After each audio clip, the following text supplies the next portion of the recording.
Hello, hello. How do you do? I am here to talk to you. I'm just playing around.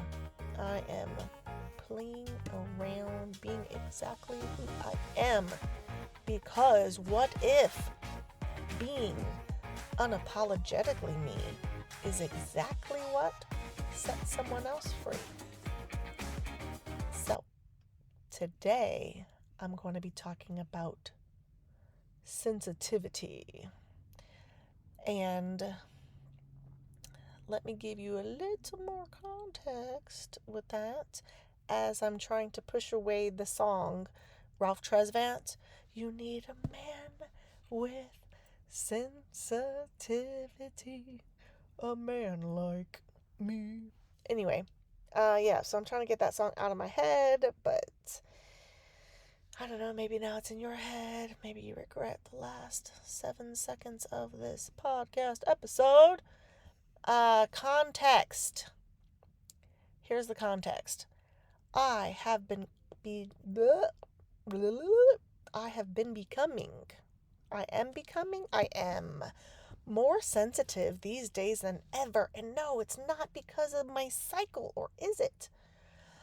And I just now had this other thought because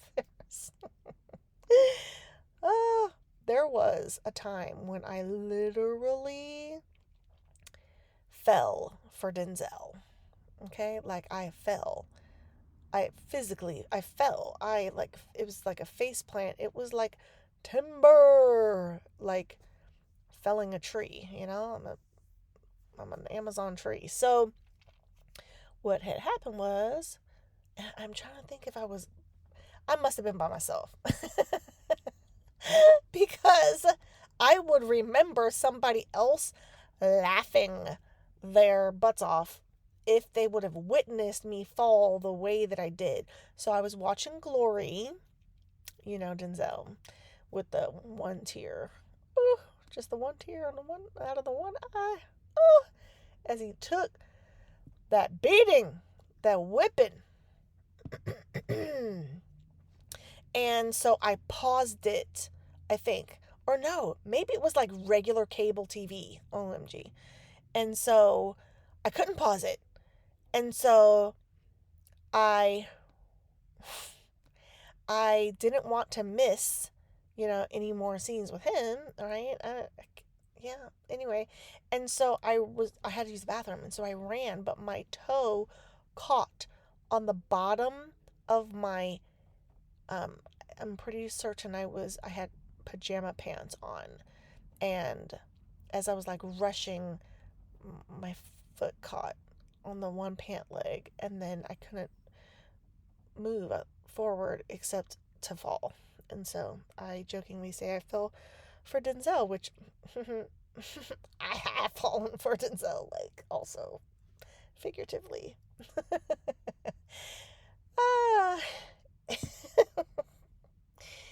Okay, so I don't even know why that came into my brain, but you're welcome. Okay, so becoming more sensitive. Oh, I know.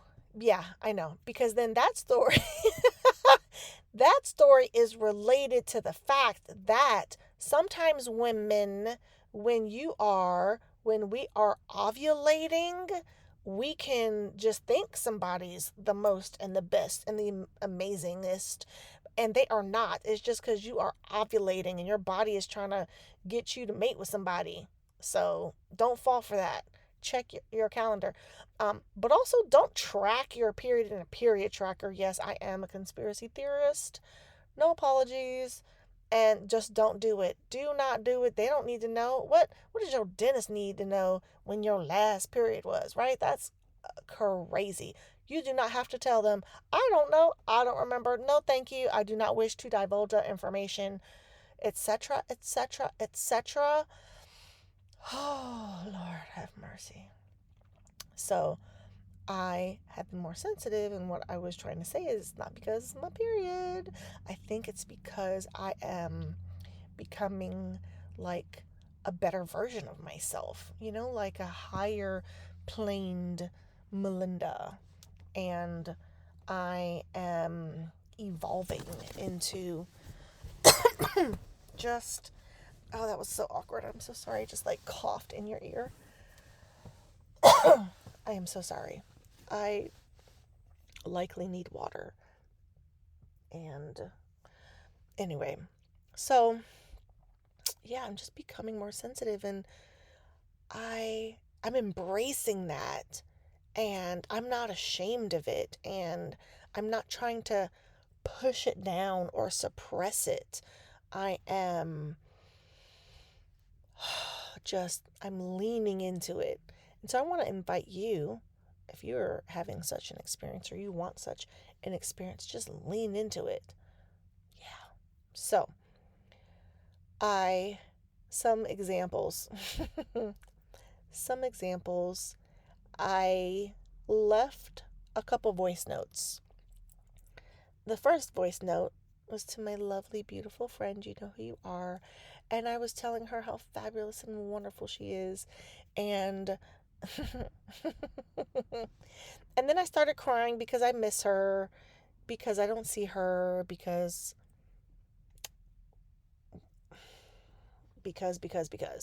And so, I'm just crying and just telling her how lovely and wonderful she is. And then, it wasn't even sad, except for the missing part. It was just, I just want you to know you're so wonderful. And so then I was like, I'm going to call this other person because I am on her team. And you know who you are. I don't know if you'll ever listen to this one, but I got you. And so anyway, I called her. No, I didn't call. I left a voice note because she also has iPhone. And, I felt like I was like in a happy sad place, and I just wanted to encourage her. And so I left like a super long thing. And the thing is, it kind of went, it didn't go dark, but it went sad instead of happy sad. I I'm feeling I'm feeling her pain. I'm feeling her loss and her grief in her situation. And so it was hard. I couldn't close out. I tried to say, okay, have a great day, but I couldn't. And then I started like boohoo crying. How can I say have a great day? Because it's impossible for you to have a great day because all this stuff's happening. And didn't know. It's possible I would not have left her a voice note. I may not have even pressed record if I knew it was going to go down that path, because I'm not trying to add, more grief and sorrow. But thankfully, it was received well and in a way where she knew that I support her and I love her and I'm there with her and I'm sharing with her. And so I'm glad of that. And so another friend shared an Instagram post with me, and I want to share it with you because it was very encouraging. And not just because this guy said that I'm brilliant, because I'll have you know, I already knew that. And it is a quote that I am quoted on. I'm brilliant, Melinda. And yeah, I am. And I have said before, if you've heard it, I give God credit and I give angels credit for my brilliance, because I realized one day, wait a second, what if it's not me? What if I'm just tapping into the, I don't know, spiritual realm, and or like God is downloading this stuff to me? It's not me. Like, I'm not the genius, it's, but anyway, thank you, God.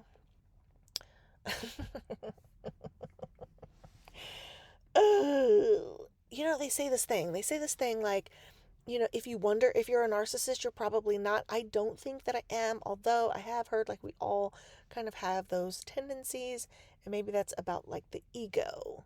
right? It's not the id, it's the ego. And so sometimes I'm egocentric, and it is about me, and that's okay, because guess what? It's my life, and it's my story, and I am the star. I am the star. Shouldn't I be the star in my own life, right? Instead of, like a, what do they call it, an NPC, non-participating character, or is it in PP player? Anyway, I am taking front stage, full center, etc. And I am okay with that.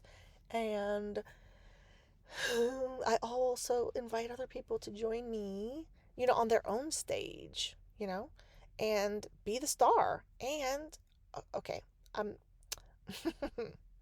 I'm gonna give that speech later on some other episode. Getting worked up here, and which is okay. It's a good thing. That's what I do. It's like I'm on a roll. So the thing I'm going to share, somebody else said, and it's a guy named, I'm trying to look up his name, Joe something. I think I texted to myself. Let me look at my text messages. So what I have done on my text message thing is I created, like myself as my own contact. And so sometimes I will send myself texts so that I can remember to do things or find things. So I cannot find this. I thought I text myself or wrote in here his name. So I think it's like Joe Moody or something. Yep, aha. Whoop, whoop.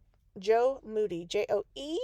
Last name M as in Mike. OOD as in David. Y as in Yankee Doodle Dandy. And so his IG, though, is Joe _ drummer _ boy.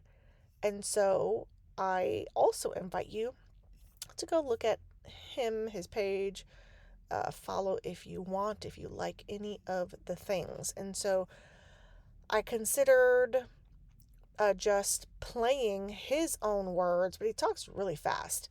And then the other part, though, is if I were to do that, then you would hear his voice. It's not, it's not his podcast. But also, some people don't want to hear his voice. I mean, like, if you're listening, you're here to hear my voice, right?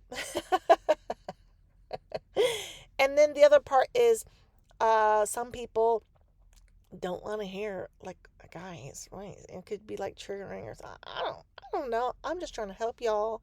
You are welcome.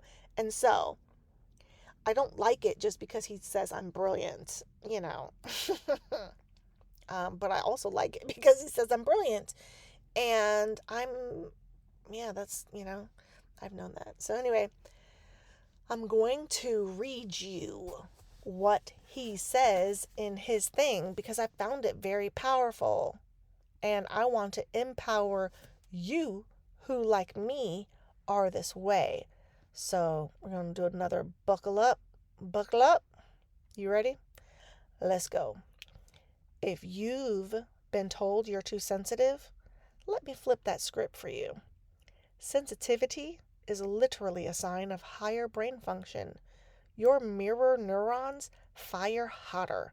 Your prefrontal cortex is more lit up. Your wiring stronger, faster, deeper. You're not weak. You're running a high-resolution nervous system. While others skim the surface, you're processing layers. You notice subtleties they miss. You feel textures they ignore. You hear frequencies they can't even register. They call you overwhelmed? No. What's really happening is you're tuned into more data per second than most people can dream of. You're not broken. You're evolved. And every time someone told you to tough it up, what they were really asking was, can you shrink your superpower so I can feel more comfortable? But your sensitivity is the very thing that lets you read a room before anyone speaks, to predict problems before they erupt, to create art that cracks hearts open. Feel life in full color, not grayscale. You were not too much. The others just may not have been enough. And here's the truth. Studies now show that sensitive people make better leaders, partners, and better friends. We spot lies, we sense pain, we solve problems before they exist. What is that? What is that? An ounce of prevention is worth a pound of cure? Sensitivity is intelligence. Sensitivity is power. Sensitivity is the compass that your body gave you, and every person who tried to shame you for it, they were playing checkers. You were playing chess with your heart all along. So don't dim, don't deny it. Your nervous system was never calibrated for average. It was built for brilliance. Mic drop. Wasn't that awesome? Oh, that was so good. Oh my gosh. Just even the way, like, you know what? Y'all who don't mind hearing like guy voices, I'm trying to make that a thing. um, anyway, Joe underscore drummer underscore boy. Joe drummer boy. Joe Moody. It was good. Like I said, he talks really fast when he does it, but it's good. Oh, it's good. And so then he has some other kind of something. I don't know. He basically says if you want like to know any other hacks or whatever, then just look at whatever link is in his, bio or on his thing. So definitely go check it out. Um, another recent another recent experience I had is I went into the gas station and I saw a woman there who looked like she could have been homeless. And she looked really she looked broken. She looked sad. She was not vibrant. And that's when I say she looked broken, she was not vibrant. It was like the lights were dim, the turned off, and then her body language, her shoulders were downcast, her head was lower, and I went in there because I needed the receipt for the gas that I had already pumped, and I considered like buying a gift card just like to tack on to the bill so I could just hand her the gift card so she could purchase things. And then I saw someone approach her and stand next to her who looked not as dim, if you will, looked really like could have been sisters, like identical. I mean, that person didn't have that kind of dull or whatever. And I saw that in her hands she had quite a number of snacks. Then it looked like there was somebody else that might have been part of their party. So I did not get the gift card, to give her because whatever. I just didn't want to make it weird either. And then there was this other thing that I wanted to just go hug her. Like I wanted to just like scoop her up and hug her and tell her that she was loved and that she mattered, that she was important. And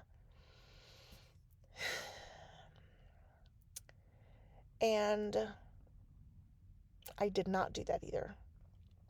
And you can't just go up to everybody. And I don't say that like as an excuse because I have absolutely hugged strangers and I have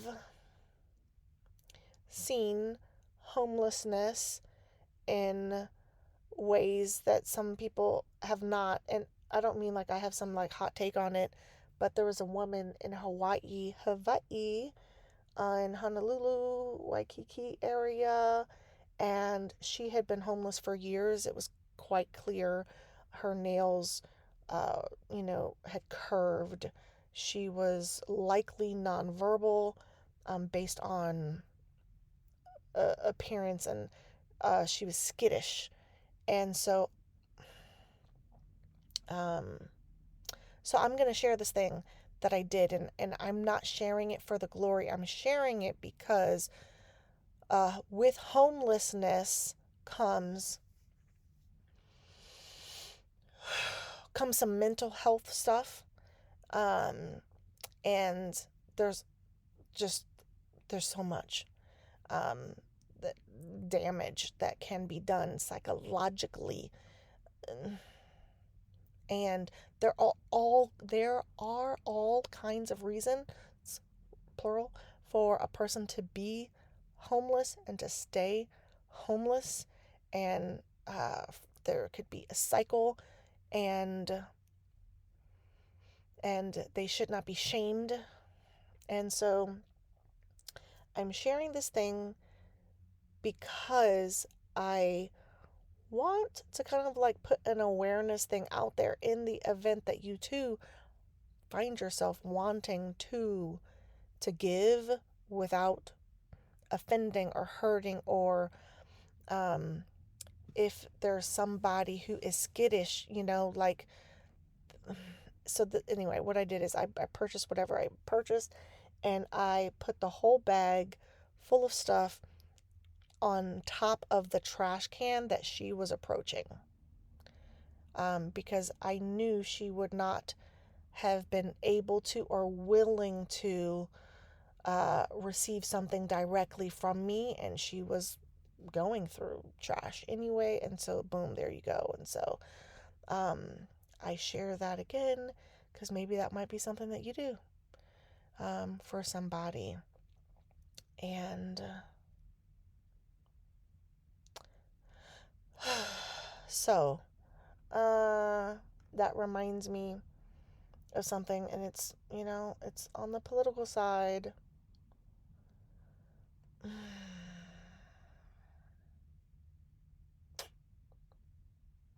I specifically chose at a very young age, maybe even before my prefrontal cortex was fully developed, although it's possible that mine developed early. I'm joking. I decided not to get into politics because I absolutely would have been assassinated, period. In the story, because I mean, you can hear it in me sometimes. Um, I also, I don't know, I don't think that I ever really wanted to be like a newscaster kind of thing, but I just like big up, hands up, and I haven't seen her in a while. I'll have to look her up. Angela Rye has proven my whole thing wrong because I cannot keep my face straight. And it is a reason why, like, broadcasting that whole genre thing, like, being on TV with the news or whatever, was not even in my like list of options or possibilities because there ain't no way I can keep a straight face. Um, and so you'll know. Although also sometimes people misunderstand my facial expressions too, because sometimes it's not about you, Becky.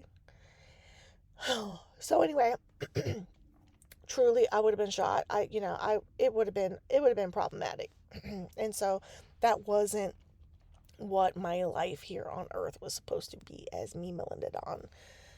And so anyway, I didn't do that. And why? Okay, so political because of the homelessness. Oh yes, because of the guy on the the is it? It's entertainment TV, Fox News. I and I know I just lost. I lost some of y'all, and it's okay. But just like if you're still here because like maybe you, I don't know, had a micro seizure, and maybe I didn't really say what that you just heard me say. But the reason I said it is because of whatever. I don't know if it was a lawsuit or something. Something came out, and then they themselves said what they said. Go look it up. Just look up that name that I said that I'm not going to say again, and lawsuit, and the fact that they categorize themselves not as, really news, but it's entertainment, and sometimes they don't tell the truth. And, media, I will say it's everywhere. It's on all the signs. Um, so anyway, I'm not trying to be political about that. The piece though was that someone on that show talked about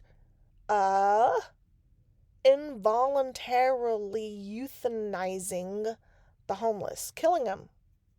Okay? If they don't, whatever it was, comply, if they don't, whatever. It was this whole gross discourse. And that person still has his job. And shortly after that, a black man was lynched, hung, killed, dead by rope, who was homeless. And on that same day, in the same state of Mississippi, you know it, a black man was hung, lynched on a Mississippi school campus. And it was ruled a suicide. And hold on now, because some people do hang themselves, right? But his arms and his legs were broken. So pray do tell me how he hung himself and committed suicide with broken arms and broken legs. Let me know. Go straight into the comments. Press pause, press stop, and then just go into the comments on this episode. And then do you see now why I could not go into politics? Because I would make people angry saying things. And yet, I...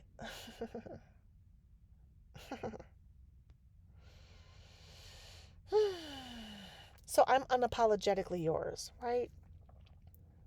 And I have a voice. I have a particular voice, and I am vocal, and I am out here, and I'm putting myself out there, and I'm, and so this stuff can be, transcribed and read and judged and, put on lists. I might make a list, which I don't want to get on a hit list, mind you, but, a warning list, a troublemaker list.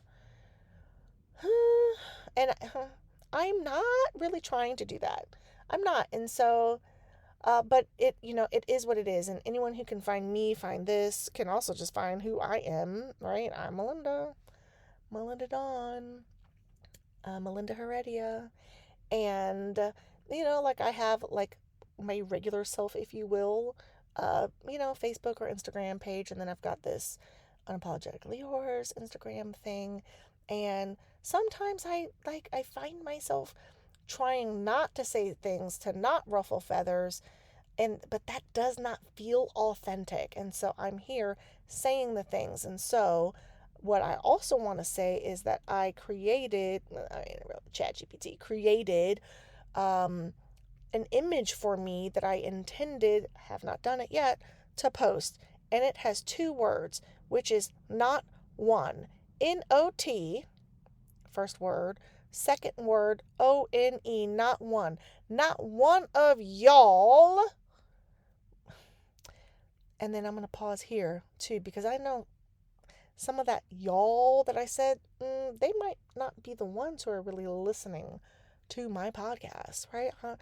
Maybe they're not my demographic or vice versa. I don't know. But not one of them, how about I say it that way? Not one of them. My son just came up to the car. Dang it. And I just got to keep being on this roll. And so hopefully, and I'm going to time this in a certain way, hopefully when he gets in the car, he can just not be... Hey, Mom. Not interrupt or not scoff at me. And so I can just continue because I'm on a roll and I don't want to lose this. Hey, baby. Okay, and so not one of them who cried, my foot's not on the thing, but I will. Oh, man, you let a moth in here? I didn't let it in. Okay, you're right. Oh, no, it came in here. Anyway, not one of them who cried, who boo-hoo with their fingers cried and got on Facebook and all of the social media platforms to mourn their, quote, literal brother I'm going to add, what's the bracket? Left bracket, anti, right bracket, Christ, the Antichrist. Not one of them who talked about how horrible and just shameful it was for people not to mourn, or people not to be sad, or not to show compassion for the person who got shot in the neck. Not one, no, I can't. So not one of them has cried out or typed with their little fingers any kind of condolences or any kind of outrage for these two black men who got murdered in Mississippi by hanging. It's 2025 and lynchings are still happening. Not one, because I looked. I went on Facebook and looked at all of the people who were saying all of those things, and not one of them have spoken about how tragic this other thing is. And they're, though, memorializing this dude, which might be spelled differently, same pronunciation, flags at half staff, half mast, and so I think it's half staff if you're on land and half mast if you're at sea. And in Tampa on I-75, there is a place that everybody knows that has ever driven down there. Between like Brandon and I-4, there's some person who owns land, who has some big old flagpole, who flies, every version of the Confederate flag that they have. And guess what was flying half staff? The Confederate flag. And that tells me everything you need to know about that guy. And guess what? I don't have white supremacists lauding me and praising me. And, that ought to really tell you a little something. One, about me, but I think it matters. And sensitivity doesn't have to be all tears and crying. Sensitivity can be rage. Sensitivity can be righteous indignation. And there's this beautiful woman, Carmen Hamilton, and she has like a blog, and I know her from church, and I think she is the absolute most beautiful, greatest, and it's like Thin Air, High Hopes, Thin Air, something like that. I do not know, and y'all can find it yourself. She's wonderful, and she posted something, and I think it was today, and I read it, and I commented, and I was very encouraged, because in it, she is asking people who are Christian to consider certain things, and to ask questions, and to not just say, oh, well, I'm the messenger and this message is for you. And I replied with a video clip of something that I saw, which was a movie with Mandy Moore, who's telling the character, whatever the other actress is, oh, you need to repent from sin. And the girl kind of like pushes back and says something and walks away. And then Mandy Moore throws her Bible at the girl's back, strikes her, and then talks about how she's got the love of Jesus in her heart. Basically, whatever the word is. Anyway, and so in that reply with that clip, I said, there's no love like Christian hate. And unfortunately, that is a saying. I didn't make up that saying. It's been around. And it is why I do not want to be in that number, and why I had an epiphany, which was not going to be in this episode, but here we are. I had this epiphany. I do not want to be part of that hate group. And please, if you're clutching your pearls or your throat, just bear with me for a moment. Those of you who are Christians, who know me and who love me and who I've partnered with in the gospel and all of those things, right? I'm not talking about you. I'm not talking about the two women that I sent voice notes to the other morning crying and telling them how wonderful they are. I'm talking about the other people who are so loud and they're so clickety clackety on their Facebook page and with their indignation and their hate for people and for humans. And I'm not talking excuse me, about Carmen Hamilton, who I adore, who I would love. Girl, we're supposed to meet. We're supposed to meet, woman. Let's meet. I am talking about the people who call themselves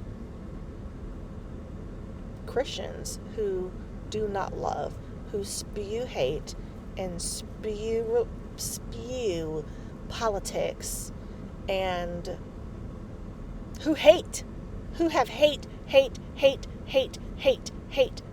They are nothing like the Jesus they profess to follow.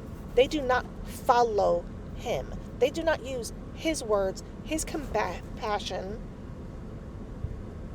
They cloak themselves. I think they try to cloak themselves in the blood of Jesus as if they don't have to answer to the God that they profess to serve. But I dare say that Jesus, who has said, at least in the New Testament scripture, I never knew you, I dare say that they may be met with that. And I dare say that the other person may have been met with that. And I dare say that even I, who I'm not even calling myself a Christian anymore, nope, I can't even. I can't even because I love with my whole heart.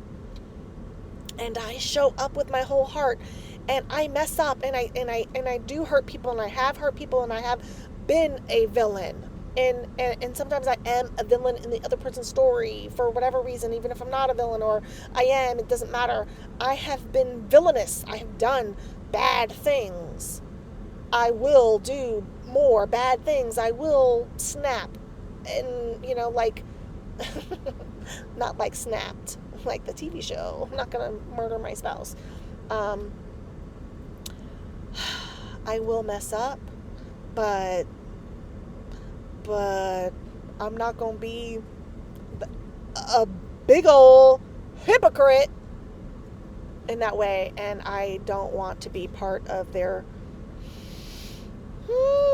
political cult and or their, faux religious cult. And it reminds me of some poems, and like I've already like kind of gone there, and so I am going to stop this because I've got to get on the road. I've got to get my baby home, and so you won't know the pause is there, but the pause is coming. I'm going to stop, and then I think I might, yes, I'm going to continue with I'm going to share some poems. I'm going to share, this is the right time. I mean, when I get home and when I put my other babies to bed if they're not already in bed. So I'm going to be right back. If I make it safely, I will, because everything works in my favor. All right. See, you didn't even notice that pause, did you? So one of the poems I am going to read is called Silence Speaks Volumes. And I wrote it, let's do the math, 9 years ago. Wow, like almost to the day, September 21st, 2016. But first, I'm going to set it up a little bit.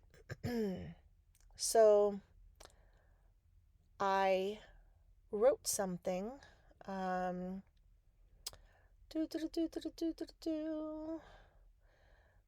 wrote, so this 2016, I'm trying to just even think what was going on there. It might also be that I wrote it September 23rd. But there was a post on September 21st by someone named Blondie Moore. But I prefaced her post with my own that says this. So, my son looks like me. In essence, he is biracial, raised by two sets of parents with different skin tones. My son is considered black, and as I see time and time again all these black lives being devastated by a system so many people are trying to defend, I find myself in, all caps, tears. I know good cops, those I trust to protect and serve. I know they exist. Maybe for them and for the hope of what should be, I do not teach my son to hate or fear those in that uniform. I tell him police are here to help. He sees and hears me thanking police officers for what they do. But I wonder, after yet another incident, which just doesn't happen with my paler skinned brethren, am I lying to him? I was crying a flood of tears because I have every reason and proof to have fear for his life because, yes, racism literally exists. It does, people. Yes, it, quote, goes both ways, end quote. In fact, I found myself saying or feeling racist thoughts towards both sides of my lineage. I really appreciate the post below, and I wish I could always hold my tongue when I see or read ignorant nonsense. God, help me invoke this DNE policy, and please, Lord, protect my son from all of this injustice. Guard him from the blatant, willful ignorance of so many people, and guard my heart from it as well. Help me to have the compassion of Jesus to recognize these people are helpless and harassed and blind by their bigotry, hypocrisy, bitterness, privilege, media influence, upbringing, personal hurts, hang-ups, bad experiences, and their own lack of compassion. And allow me to pray for them, for their eyes to see and hearts to feel. I pray for their souls, and that the information they intend to pass down will cease with them, so that their children generationally can unlearn. And then Blondie's post says, too many of us are wasting precious energy trying to explain why black people deserve basic human rights. I'm implementing a do not engage policy from now on. I'm sick of the deflections. I'm sick of the hijacking of our discussions and outright ignoring of our feelings or viewpoints. My do not engage, DNE, policy applies to anyone of any race who uses the following phrases: all lives matter, in response to Black Lives Matter. He or she should have complied. Irish slavery, black on black crime. Why did he or she ... Did they have a record? I'm waiting to see the official report. I'm colorblind. I don't see color. We're all the same. Get over it. I was never a slave owner. You were never a slave. Blacks commit most of the crime. If you are a user of one or more of these phrases, I find it hard to believe that you are interested in our equality. If you were interested, you would have done your research into why these things are all damaging mindsets to have. I encourage those of us who encounter these phrases often to stop trying to explain yourself. In the age of information, people choose to be ignorant. There have been numerous explanations given for why those sayings and the sentiments behind them are insulting. DNE will save you time, energy, frustration, and disappointment. Get some DNE in your spirit. And then,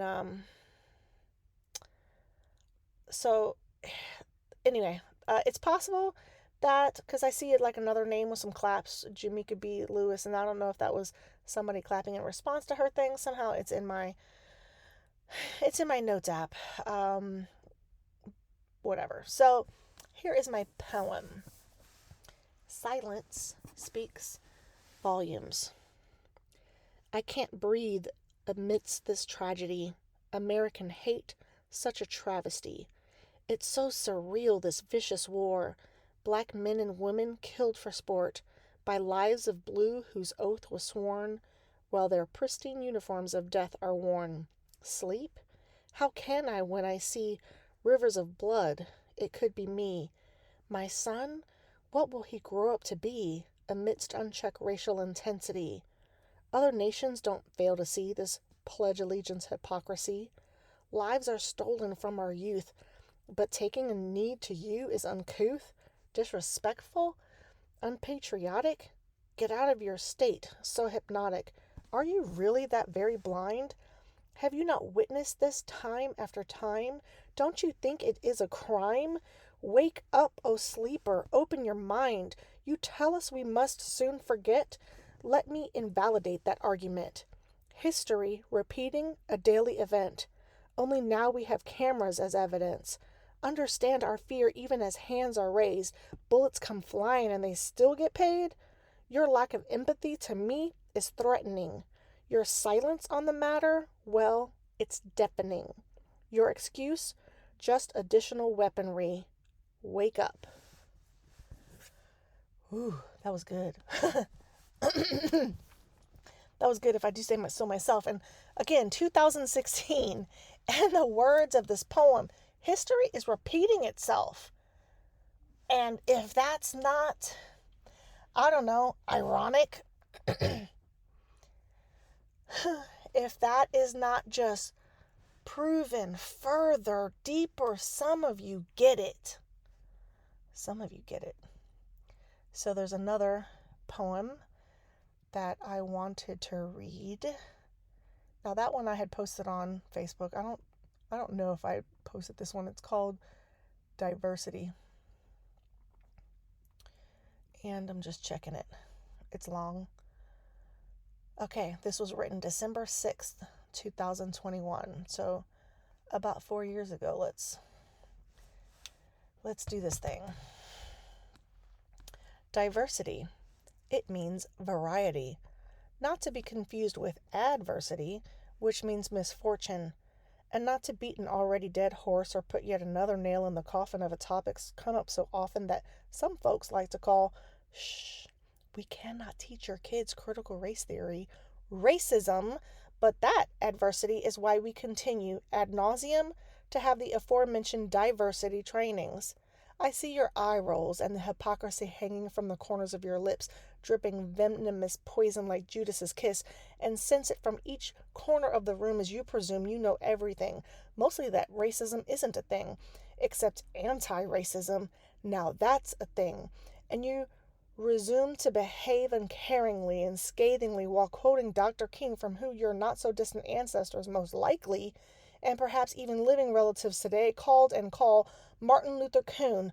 Oh, how I love their mispronunciation and continued thievery, appropriation of all things melanin, and how you especially love to quote the articulate and lovely Candace Owens, one of the few black people you seem to bother to like, and how you continue to share her posts. And just to be clear right now, this isn't miscellaneous. I'm talking to you, sir, whose daily posts reach subcutaneous, posts that laud a god with a lowercase g, because, see, I refuse to believe your claim that he up above, synonymous with love, had anything to do with that not guilty verdict, the acquittal of a criminal that you thought was a folklore hero, at least according to that other Facebook post you wrote. And no, I don't follow you. In fact, I had to block you for all the time that I was spending consumed looking to see if my born from another mother Christian brother was just pretending. Was he masquerading? Or rather, was he parading his opinions unashamedly up to his old antics? Yes, that's what I called them, antics. And I looked to your wife, too, who I also blocked because she continues to support you. Yeah, I saw that 1776 shirt she bought you, and I'm reminded that it was not just the white men of the past in white robes with white hoods, riding horses with hooves, terrorizing beautiful black families in the night. No, in fact, it was the white women at the rallies and the parades in broad daylight, dressing their feeble-skinned children in cloaks of ghosts, front and center, holding white pride signs and banners that read America First, because they too We're the ones that would thirst endlessly for our blood, for our bodies to hang from trees, sweat glistening in the breeze. Don't forget to say cheese as they take your picture, please, next to the remnants of our beaten and charred skin. Bones discontent to stay within after having been torn to bits by the dogs you sicked on us, but I digress. Diversity. It means variety. And who is more diverse than us? Is that why you hate us? Now I'm talking to the universal you. Are we not monochromatic enough for you? Because we are comprised of absolutely every hue. So black he's purple, high yellow, red boned. Are we God's rainbow? What he promised after the storm, you know he likes to speak in parables. Oh, how terrible for you to be faced with your absence in the Bible because it speaks of tribal connections, affection for a selection of others, not you. So just like you to take hold of what's not yours, you claim ownership and cause 100-year wars. How terrible for your children to learn that they haven't earned a gosh darn thing, but their fragility to which they cling, and that their white privilege brings tainted offerings because your ancestors, those colonizing predatory oppressors, slaughtered my stolen ancestors, creating a domino effect that still affects us today. Yes, the stressors we face are real every day, PTSD all day. It's hard to face ourselves in the mirror each day as our complexion does not appear clear enough for you, though some of us do buy creams to lighten that reflection, reduce the obvious infection. You treat us like we're infected, like we have a disease, leprosy, rarely granting us clemency. Is that why you clutch your purse? Or worse, not only have us followed, but follow us yourselves? Because why and how could we possibly be allowed into the same spaces, safe places that you harbor, not to mention at least one of the few harbors that some of you, well, those who look like you, created to reside upon is actually the graveside of yet another group of slaughtered people hidden under the water? Why bother with finding a new place when you can just take ours, erase us, erase the Sphinx's nose, shot off to spite its origins? But I digress. Diversity. It means variety. And I've learned in my 40 plus years that there are a diverse group of racists. Oh, but they call themselves patriots. They hate immigrants. They bribe judges to condemn the innocent. They exchange truth for ruthless gain. They claim we experience no pain. They are in all manners of positions, from teachers to politicians, policemen to beauticians, nurses to physicians. Some are quite bold while others are covert. Some showcase their heritage, proudly waving their flag of treason. Some pervert the truth, hanging a picture of their blue-eyed Jesus, a common fixture in their churches, tainting children's awareness of Scripture, and even use Scripture to excuse their abuse of power. Anything to make us cower. They long for a better day, a former day. That's the resurrection day they look to, not to welcome a Savior, but to cross backwards in time when their behavior wasn't questioned, nor was it ever reprimanded. They always had the upper hand, and all they wanted at their command is we toiled their cotton and tobacco-filled land, a time when they were masters, white men raping black men for all to see, to diminish their humanity, and so that the missus wouldn't see. In the cloak of the night they would creep by starlight to rape the women and children too. Unable to hide their transgressions 9 months later, unless they, and they often did, sold the proof of their bastard children, sold the proof of their barbarity, continuing their disparity of treatment toward the field niggers versus the house niggers, the slaves, enslaved. Oh, how depraved, and yet how they crave for such a time to be repeated, to be considered brave and undefeated, basking in the atrocity of their religiosity and grandiosity. Oh, the audacity! The all-out white privilege caucasity. But I digress. Woo! Wow. That was... Woo! I hope you enjoyed that. I hope you enjoyed that. And I'm about to enjoy something else. I'm about to play backgammon with my husband. With my amazing husband. So good night. Thank you so much for coming, for staying, for listening. And as always, and until next time, I am unapologetically yours.